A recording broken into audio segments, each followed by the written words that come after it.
मी तयार आहे गुरुजी. पण हे व्रत तुम्हाला एकटीला करता येणार नाही.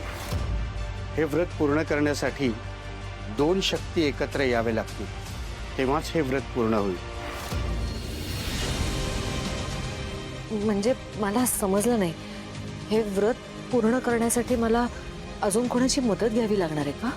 हो, 2 शक्ती एकत्र आणून हे व्रत पूर्ण करायचे आहे.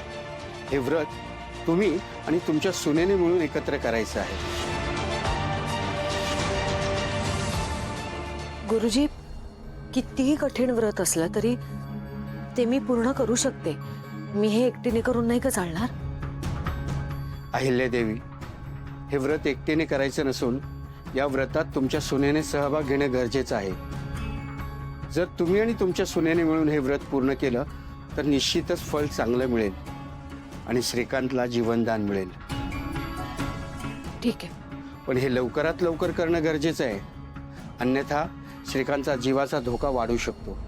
नाही गुरुजी, मी हे व्रत लवकरात लवकर पूर्ण करायला तयार आहे. मी मी करेन. श्रीकांतचा जीव वाचवण्यासाठी मी काय वाटेल ते करायला तयार आहे. फक्त हे व्रत कसं करायचं ते सांगा. हे बघा अहिल्यादेवी, हे व्रत 2 देवांच्या आशीर्वादाचं स्मरण करून करायचं आहे. आई गावदेवी मातेच्या साक्षीने हे भिक्षा व्रत पूर्ण करायचं आहे. पण ही भिक्षा तुम्ही मागायची नसून तुमच्या सुनेने मागायची आहे. 5 घरातून ही भिक्षा मागून त्याचा प्रसाद बनवायचा आणि देवाला अर्पण करायचं. पण त्यासाठी तुम्ही मात्र दिवसभर गुडघ्यावर या ठिकाणी प्रदक्षिणा घालायची आहे.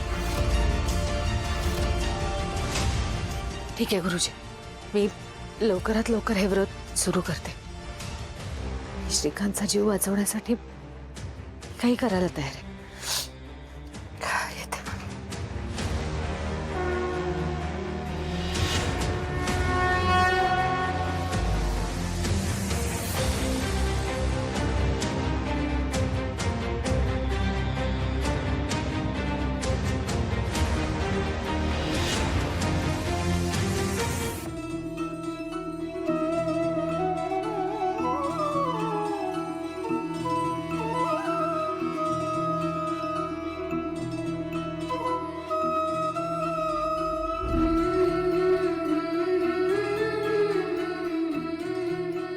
डॉक्टर कसे आहेत ते?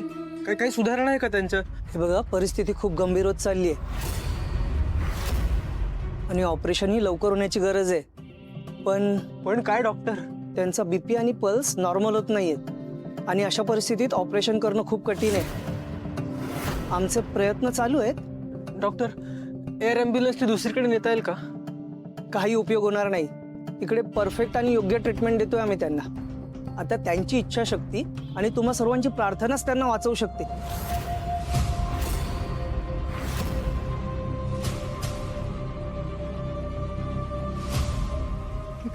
प्रीतम, काय कुठे आहे बाबा? तू कुठे होता यार?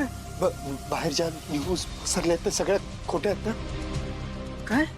बाबा कुठे ऍडमिट आहे? हा? दादा, हे बघ, आता जाता येणार नाहीत.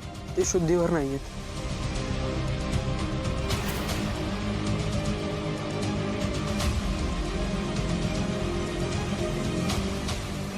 काय काय झालंय का नक्की बाबा? हे बघ, सिरियस आहेत ते.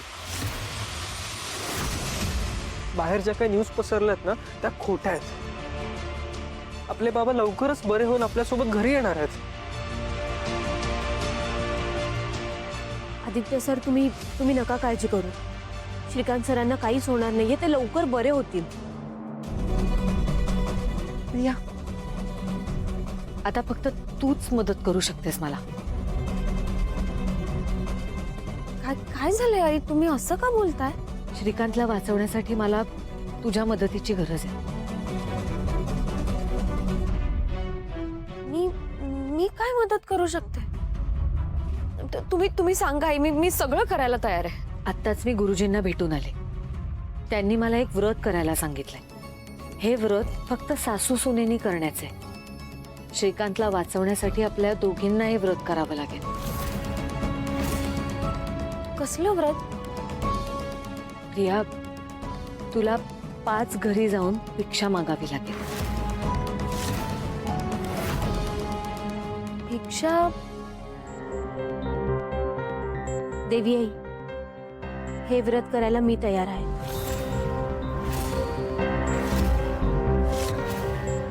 श्रीकांत सरांचा जीव वाचावा म्हणून मी वाटेल ते करू शकते.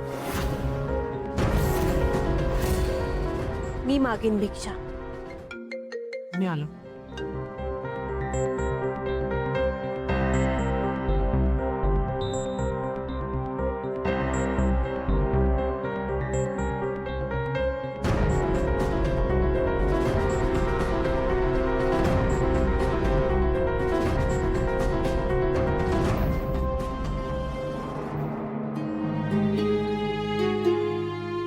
कुठं होतात तुम्ही?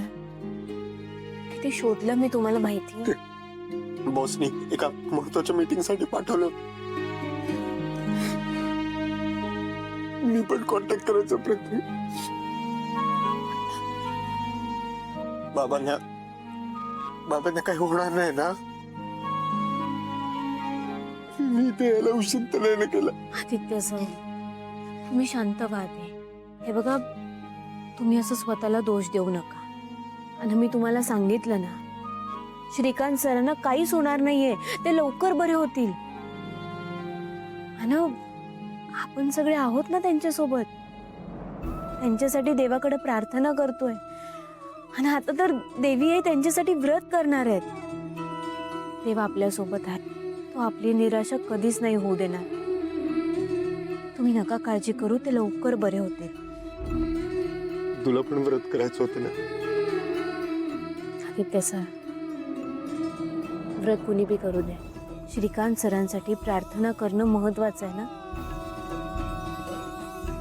मग व्रत मी केलं काय ना प्रिया मॅडमने केलं काय? उद्देश तर एकच आहे ना. श्रीकांत सर लवकरात लवकर बरं होणं. त्यांच्या तब्येतीसाठी आपल्याला प्रार्थना करणं महत्वाचं आहे आणि ते केलंच पाहिजे. त्यामुळे तुम्ही नका काळजी करू. श्रीकांत सरांना काहीच होणार नाहीये. हो.